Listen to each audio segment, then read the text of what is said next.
SN Reddy గారు, నగేష్ కుమార్ గారు, మన డిబేట్ నడుస్తోంది. డిబేట్ రిలేటెడ్గానే కేంద్ర ఏవియేషన్ మినిస్టర్ రామ్మోహన్ నాయుడు ఈ వివాదంపై మాట్లాడుతున్నారు. ఆల్రెడీ ఆయన మాట్లాడారు, ఈ వివాదాన్ని త్వరలో పరిష్కరిస్తాము, ఆల్రెడీ దీనికి సంబంధించి కారకులు ఎవరు, ఎందుకు ఈ రీజన్ ఎలా జరగాల్సి వచ్చింది, అలాగే ప్రయాణికులకు ఇబ్బందులు లేకుండా ఖచ్చితంగా మేము అడ్రస్ చేయబోతున్నామని ఆయన ఒక ప్రకటన చేశారు. నగేష్ గారు, మీరేమనుకుంటున్నారు సార్? ఈ వివాదంకి సంబంధించి ఏం చెప్పదలుచుకున్నారు? గతంతో పోల్చుకుంటే విమాన సర్వీసులు పెరిగాయి, కానీ ధరలు కూడా పెరిగాయి. ఇప్పుడు సడన్గా ఈ వివాదంతో దాదాపు 560 సర్వీసులకు పైగా నిలిచిపోయిన పరిస్థితి వచ్చింది. ఈ రోజు కనీసం ఇండిగో 1000 ఫ్లైట్స్ దాకా క్యాన్సిల్ అయ్యాయండి ఈరోజు. అయితే ఇప్పుడు దీనికి కారణం ఏంటంటే ఫ్లైట్ డ్యూటీ టైం లిమిటేషన్స్ అనేది DGCA పెట్టింది అనమాట. అదేమిటంటే పైలట్స్ కి 36 అవర్స్ కాదు 48 అవర్స్ రెస్ట్ కావాలి వారానికి అనేది వాళ్ళు చెప్పారు. అంటే 48 అవర్స్ అంటే 2 రోజులు. ప్లస్ ఏంటంటే నైట్ ల్యాండింగ్స్ కూడా ఎన్ని ఉండాలో అనేది దాని మీద ఇంతకుముందు 6 ఎన్ని ఉండేవి, ఇప్పుడేమో 2 వరకు పరిమితం చేసింది. అయితే DGCA సమయం ఇచ్చింది ఏది ఎయిర్లైన్స్ కి ఇది ఇంప్లిమెంట్ చేయమని. 2 phases లో చేయమంది. ఒకటేమో July 1st, 2025, రెండోదేమో ఇప్పటి నుంచి. అయితే ఇప్పుడు ఏమిటి, ఇది జూలైలో జరిగింది, స్మూత్ గానే జరిగిపోయింది. కానీ ఇప్పుడు ఏమిటంటే వెడ్డింగ్ సీజన్, ఇది రష్ ఒకటి ఎక్కువ అయిపోయింది. ప్లస్ ఉత్తర భారతంలో ఏమిటంటే ఫాగ్ సీజన్, ఇది ఫాగ్ లో కొంచెం డిస్రప్షన్ అయింది. అయితే క్వశ్చన్ వెడ్డింగ్స్ ఫాగ్ కాదు, మెయిన్ ఏంటంటే అసలు ఈ సిచ్యువేషన్ కి ఇండిగో ప్రిపేర్ కాలేదు. ఇప్పుడు ఏమిటంటే ఈ కొత్త రూల్స్ ప్రకారం ఫ్లైట్ డ్యూటీ టైం లిమిటేషన్స్ ప్రకారం వీళ్ళకి ఏమిటంటే వాళ్ళకున్న ఎయిర్ క్రాఫ్ట్ కి ఇంకా ఎక్కువ మంది పైలట్లు కావాలి. చూస్తే ఎయిర్ ఇండియా ఎక్స్ప్రెస్ కి మిగతా వాటికి సమానంగానే ఇంతకన్నా ఎక్కువగానే పైలట్స్ ఉన్నారు పర్ ప్లేన్. అయితే వీళ్ళకి పైలట్ తక్కువ ఉండడంతో వీళ్ళకి ఇబ్బంది వచ్చింది. దాని తర్వాత ఏమిటంటే ఇప్పుడు దీనికి ఒక ఎక్స్క్యూజ్ కాలేదు ఇండిగోకి. ఇండిగో ఏమిటంటే 61% ఆఫ్ ది ఎయిర్లైన్ మార్కెట్ వాళ్ళ చేతిలో ఉంది ఇండిగో. మిగతా అన్ని ఎయిర్లైన్స్ ఎయిర్ ఇండియాతో కలిపి స్పైస్ జెట్, మిగతా ఆకాశ్ ఎయిర్, మిగతావన్నీ ఉన్నాయి. అవన్నీ కలిపితే ఓన్లీ 39% ఉంది. సో వాళ్ళకి ఏమిటంటే రెవెన్యూ ప్రాబ్లం లేదు, ఇన్కమ్ ప్రాబ్లం లేదు.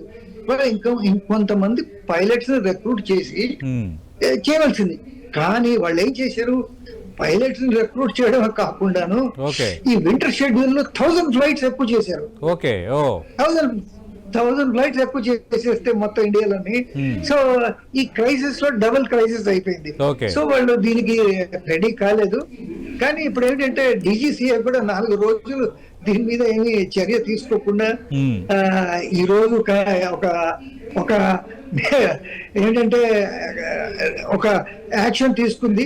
కానీ దీంతో ప్రాబ్లమ్స్ ఏది సాల్వ్ అయిపోదు. ఎందుకైతే దీనికి పైలట్స్ దీనికి వ్యతిరేకిస్తున్నారు. ఇప్పుడు టైం లిమిటేషన్స్ ఏవైతే లిఫ్ట్ చేస్తున్నారో ఇవాళ ఏదైతే ప్రభుత్వం కానీ DGCA కానీ అనౌన్స్ చేశారు, దాని వల్ల ఏం జరుగుతుందంటే పైలట్స్ కి ఇబ్బంది అవుతుంది. వాళ్ళు ఆల్రెడీ ప్రొటెస్ట్ చేశారు. ప్యాసింజర్స్ ఏమంటున్నారంటే అపాలజీ ఇచ్చింది ఇండిగో, మాకు అపాలజీ అక్కర్లేదు, మాకు ఫ్లైట్లు కావాలి. ఎందుకంటే చాలా చోట్ల ప్యాసింజర్స్ 1 డే, కొన్ని చోట్ల 2 days కూడా ఆగిపోయి ఉన్నారు పెద్ద ఎయిర్పోర్ట్స్ లో. ఢిల్లీలో ఈ రోజు మొత్తం హోల్ డే ఫ్లైట్స్ లేవు. చెన్నైలో ఇవాళ ఆల్మోస్ట్ హోల్ డే ఫ్లైట్స్ లేవు. ఈ ప్యాసింజర్స్ ఎక్కడ పోతారు? లోకల్ ప్యాసింజర్స్ అయితే ఇళ్ళకి వెళ్ళిపోవడం ఏదో చేస్తారు.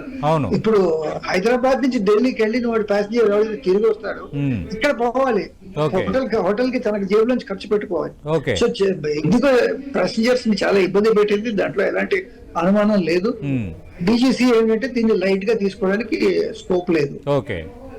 రైట్ నగేష్ గారు, ఎక్కడ లోపం జరిగింది, ఎందుకు ఈ పరిస్థితి వచ్చిందన్న దానిపైన ఎంక్వైరీ నిర్వహించి చర్యలు తీసుకుంటామంటున్నారు. మీరేమనుకుంటున్నారు? మొత్తం తప్పంతా ఇండిగోదైనా ప్రిపేర్డ్నెస్ లేకపోవటం, లేదంటే ఎక్కువ డబ్బులకు ఆశపడి ఎక్కువగా ఇది వెడ్డింగ్ సీజన్ కాబట్టి ఆక్యుపెన్సీ రేషియో ఎక్కువ ఉంది కాబట్టి ఇండిగో ఈ విధంగా చేయడానికి ఉపక్రమించిందని ఎక్స్పెక్ట్ చేయొచ్చా? ఇండిగో తప్పు చేసిన అన్న దాంట్లో అనుమానం లేదు. ఎందుకంటే వాళ్ళకి 2 సంవత్సరాల సమయం ఉంది. అది కాకుండా ప్రభుత్వం చేతిలో ఇప్పుడు వేరే ఆల్టర్నేటివ్ లేదు. ఇది నేను ఈ FDTL ఉంది, రైట్ డ్యూటీ టైం లిమిటేషన్స్, అది ఇంప్లిమెంట్ చేయవలసిందే. ఎందుకైతే in the interest of security and in the interest of giving proper rest to the aircraft crew. అది కాకుండాను కోర్టు తీర్పు ఉంది ఏది ఈ FDTL ని ఇంప్లిమెంట్ చేయాలనేది. సో ప్రభుత్వం చేతిలో ఏమీ లేదు. ఇప్పుడు ఏం జరిగింది, పైలట్స్ ని అనవసరంగా ఇప్పుడు కెలికినట్టుగా అయింది. ఇప్పుడు పైలట్స్ కి అపీల్ చేస్తున్నారు DGCA గవర్నమెంట్ ఏమిటంటే, బాబు మీరు ఈ కొత్త ఏది రిలాక్స్ చేసామో దానికి మీరు ఒప్పుకోండి అనేది. పైలట్స్ ఒప్పుకుంటే సరే, ప్యాసింజర్స్ కి కొంత మటుకు రిలీఫ్ వస్తుంది. కానీ ఒకటి, ఇది ఈ కొత్త రూల్స్ సేఫ్టీ కోసానికి అనేది చేశారు. అవును, సో సేఫ్టీ కాంప్రమైజ్ అవుతుందా లేదా అనేది క్వశ్చన్. అది కాకుండా ఇండిగో సంగతి ఇంకోటి చెప్పాలండి. ఇండిగో ఏమిటంటే వాళ్ళ మెయిన్ మార్కెటింగ్ స్ట్రాటజీ ఏమిటంటే ఇండిగో ఫ్లైట్స్ అన్ని టైంకి వెళ్తాయి అనేది. వాళ్ళది ఏమిటంటే 84% వాళ్ళ ఫ్లైట్స్ టైంకి వెళ్తాయి అనేది. వేరే ఎయిర్లైన్స్ కి ఇంత మంచి రికార్డ్ లేదు. సో వాళ్ళు ఏమిటంటే ఆ టైమింగ్ మెయింటైన్ చేయడంలో వాళ్ళు ఏమిటంటే ఈ తప్పులు చాలా మటుకు చేశారు. ఒక్కడే చూసుకున్నారు ఫ్లైట్ టైంకి వెళ్తాయా లేదా అనేది. ప్యాసింజర్ కంఫర్ట్ దాన్ని అంతా ప్యాసింజర్ ఇది పెట్టారు, పక్కన పెట్టారు. ఎంత వాళ్ళు నిర్దాక్షిణ్యంగా ఉన్నారంటే ఇండిగో ఫ్లైట్ మీరు ఎక్కాలంటే ఒక్క నిమిషం లేట్ అయినా కూడా ఆ కౌంటర్ దగ్గర ఎక్కడైతే ప్లేన్ లో పంపిస్తారు, ప్లేన్ లో ఎక్కనివ్వరు. సో అలాంటిది ఇప్పుడు వాళ్ళది 84% నుంచి నిన్న మొన్న 19%, 18% పడిపోయింది అది. సో ఇక్కడ ఏమిటంటే పైలట్స్ ఇప్పుడు దీంట్లో ఒప్పుకుంటే ప్యాసింజర్ సేఫ్టీ కాంప్రమైజ్ కాకుండా పైలట్స్ ని ఎట్లా ఒప్పిస్తారో చూడాలి. దానికి ఏమిటంటే కొన్ని ఫ్లైట్స్ తగ్గించడం అనేది తప్పదు. ఈ ఎక్స్ట్రా ఫ్లైట్స్ వేస్తున్నాం అన్నారు కదా, దాన్ని మరి క్యాన్సిల్ చేయవలసిందే. అవును నగేష్ గారు, మరి వివాదం సమసిపోయినట్టేనా? ఇప్పుడు కేంద్ర మంత్రి రెస్పాండ్ అయ్యారు. 15వ తారీఖు వరకు కొన్ని సర్వీసులు రద్దు చేస్తున్నాము, ప్రయాణికులకు క్షమాపణ చెప్తున్నామని ఇండిగో సంస్థ ప్రకటించింది. కాబట్టి ఇంకా ఇది సమసిపోయినట్టేనా? ఇంకా సెట్ చేయాల్సింది ఏమైనా ఉందంటారా? లేదు, కొన్ని వార్తలు ఏమొస్తున్నాయంటే ఇది ఈ ప్రాబ్లం ఫిబ్రవరి దాకా కంటిన్యూ అవుతుంది అనేది ఇంత సివియర్ గా కాదు.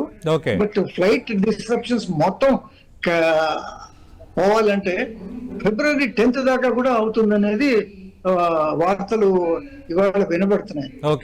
అసలు దీంట్లో విషయం ఏంటంటే ఇది ఇష్యూ ఎయిర్లైన్ కిను DGCA కి మధ్యలో కాదు, ప్యాసింజర్స్ నలిగిపోతున్నారు. ఈ రోజు కొన్ని టికెట్లు మీరు హైదరాబాద్ విజయవాడ సంగతి చెప్పారు.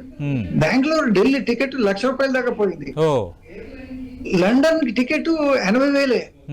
సో అసలు అది కాకుండా ఎయిర్పోర్ట్స్ లో వీళ్ళకి తిండి తిప్పలు లేకుండా వీళ్ళు సఫర్ అయ్యారు. DGCA ఇంటర్వ్యూ అయ్యి వీళ్ళకి రిఫ్రెష్మెంట్స్ ఇవ్వమంటే అప్పుడు ఇంటర్వ్యూ అయ్యారు. కొన్ని చిన్న ఎయిర్పోర్ట్స్ లో అక్కడైతే రిఫ్రెష్మెంట్స్ లేవు. అక్కడ ఏమిటంటే ప్యాసింజర్స్ వాళ్ళు ఏమీ లేకుండా అట్లాగే ఉన్నారు, బయటికి వెళ్ళలేరు, లోపలికి రాలేరు. సో ప్యాసింజర్స్ ఏంటంటే నానా ఇబ్బందులు పడ్డారు. 24 hours కన్నా ఎక్కువ ఒక ఎయిర్పోర్ట్ లో ఉన్న వాళ్ళు చాలా మంది ఉన్నారు, ఫ్లైట్స్ కోసం వెయిట్ చేస్తున్నారు.